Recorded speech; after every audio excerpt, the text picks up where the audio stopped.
अगर एसपी साहब और यहाँ का जो प्रशासन डीएसपी साहब हैं आके आश्वासन नहीं देते हैं कि इतने घंटे में हम पकड़ लेंगे, तो शहर पूरा अस्त व्यस्त होगा। उसका जिम्मेवार एसपी साहब होंगे।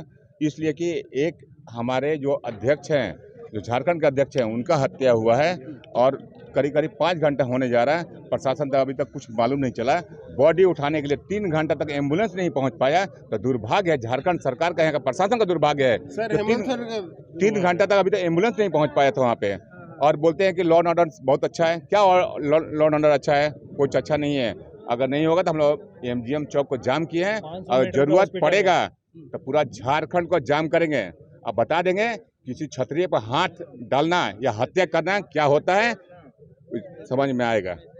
आए दिन, ये आज का नया कुछ नहीं है, समझ आना। ये आए दिन जमशेदपुर क्या समझ, झारखंड का मतलब पूरा अर्थव्यवस्था एकदम खत्म हो चुका है।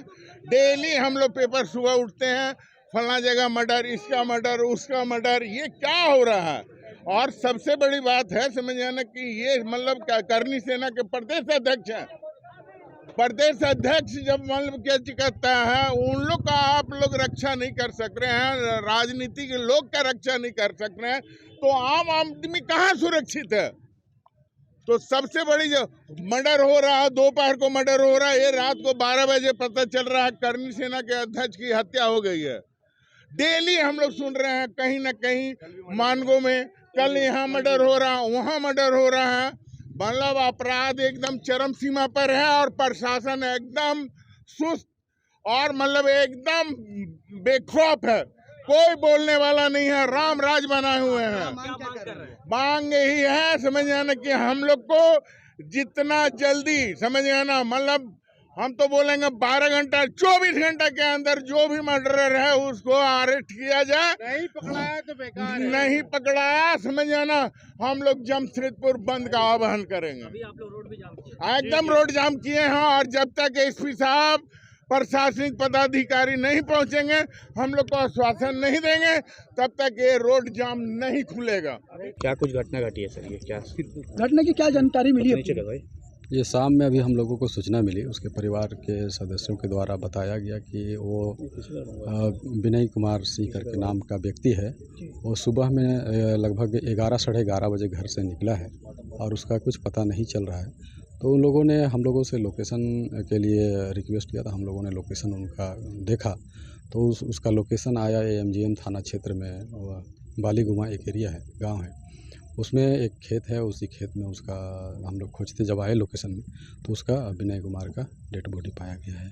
क्या कुछ बरामद हुआ है सर? बरामद वो डेड बॉडी के सामने से एक कंट्री मेड पिस्टल है वो बरामद हुआ है और उसका मोबाइल और मृतक का स्कूटी घटना स्थल से बरामद हुआ है। बॉडी में काफ़ी चोट आई है, देख रहे हैं काफ़ी जैसे रगड़ा हुआ हो। अब वो तो देखिए चोट दिख रहा है, उस चोट को क्लियर हो जाएगा कि चोट मारने से घसीटने से किस कारण से हुई है, वो पोस्टमार्टम रिपोर्ट में क्लियर हो पाएगा। क्या हाईवे से कुछ दूरी पर खेती पे लाश मिलना, क्या लग रहा है आपको? कोई कैसे आया है होगा, कौन लाया होगा, क्या इसमें जाँच में लग रहा है? हाईवे से जो कच्ची रास्ता घुस रही है उसी में जाकर के लगभग 250 मीटर में डिस्टेंस में ये डेड बॉडी मिला है। तो हम लोग देखेंगे कि हर एक एंगल से, कि टेक्निकल एंगल से भी देखेंगे कि उसकी यहाँ आने का क्या संभावना है, कैसे वो आया और किससे उनकी बातें हुई, सारे हम लोग परिवार के लोग क्या बता रहे हैं? परिवार के लोग अभी कुछ बता नहीं पा रहे हैं और जैसे हम लोग इन्वेस्टिगेशन में आगे बढ़ेंगे सारा खुलासा क्लियर होगा। गोली लगी कुछ पता चल रहा है? एक इंजरी दिख रहा है, अभी क्लियर नहीं हुआ है, लेकिन चूँकि रात का समय है तो बहुत क्लियर विजिबिलिटी नहीं हो पा रहा है। हम लोग लाइट में जब देखेंगे तो क्लियर हो पाएगा। पिस्टल भी बरामद हुआ? पिस्टल घटना से जांच की जा रही है। देखिए, निश्चित रूप से ये हत्या का मामला है। इसको जो भी अपराधी है आत्महत्या का रूप देने के लिए इस तरह से रोड से घसीट के ला करके यहाँ फेंक दिए हैं। आप देखिएगा जमशेदपुर में हम बार बार इस बात को उठाते रहे हैं कि पुलिस प्रशासन अपराधियों पे लगाम छोड़ करके हेलमेट चेकिंग और गाड़ी सीट बेल्ट पे ही परेशान है, जिसका ये परिणाम है कि हत्याएं रोज हो रही है, छीन छिनतई हो रहा है, डकैती हो रही है। ये प्रशासन का फेलियर है। आखिर ये 2 घंटे से डेड बॉडी यहाँ पड़ा हुआ खेत में, प्रशासन को अभी तक एम्बुलेंस नहीं मिल रहा। आप समझ सकते हैं कि क्या व्यवस्था है यहाँ की। और डीएसपी साहब खुद कह रहे हैं कि आ रहा है। अगर एमजीएम यहाँ से मात्र 1 किलोमीटर की दूरी पे है और वहाँ से एम्बुलेंस आने में अगर 1-2 घंटा लग गया तो घाटशिला और अगर ग्रामीण क्षेत्र में ये घटना हुआ रहता तो कितना देरी लगता। तो ये कहीं ना कहीं प्रशासन का फेलियर है, इसका उचित जांच होना चाहिए। हम लोग मांग करते हैं प्रशासन से कि ये लड़का चूँकि इस तरह का लड़का नहीं था जिसका बैकग्राउंड कोई अपराधी हो, जिसका कोई किसी से झगड़ा हो। मैंने बड़ा आश्चर्य हो रहा है कि इस तरह का लड़का का भी मर्डर हो सकता है। तो इसका उचित जांच हो, जल्द से जल्द अपराधियों की गिरफ्तारी हो, अन्यथा हम लोग अभी डेड बॉडी को कहीं डिस्पोजल करने नहीं जा रहे हैं। पोस्टमार्टम होगा। जब तक उसकी गिरफ्तारी नहीं होगी, चिन्हित नहीं किया जाएगा अपराधियों को, तब तक हम लोग इसके बॉडी को डिस्पोजल नहीं होने देंगे। क्या लगता है कि मैंने किस लिए हत्या किया हुआ है और जैसा लग रहा चोट? देखिए, मैंने कहा कि ये लड़का इतना सीधा था जिसको किसी लंद फंद से ज़रूरत नहीं है, किसी से कोई संबंध नहीं है, उसका भी मर्डर हो गया।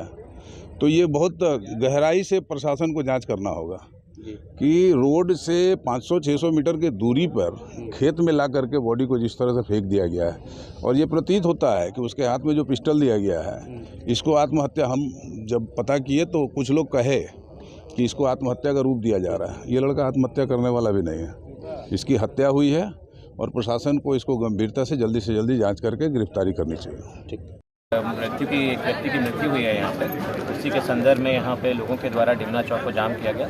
हम लोगों के द्वारा उन लोगों से यही आग्रह किया गया है कि आप लोग यहाँ से जाम हटाइए और उसके बाद हम लोग अपनी कार्रवाई को आगे बढ़ा पाएँ, जिससे क्योंकि सभी ऑफिसर्स यहीं पे एंगेज हैं। जितना जल्दी यहाँ से चीज़ें सुचारू रूप से चलेंगी, उसी के बाद हम लोग अपनी कार्रवाई आगे बढ़ाएंगे। सर, कुछ इनपुट्स मिला है क्या अपराधियों को? अभी हम लोग काम कर रहे हैं जो है, मतलब बट उसमें हम लोग अभी शेयर करने की स्थिति में नहीं है आप लोगों के साथ।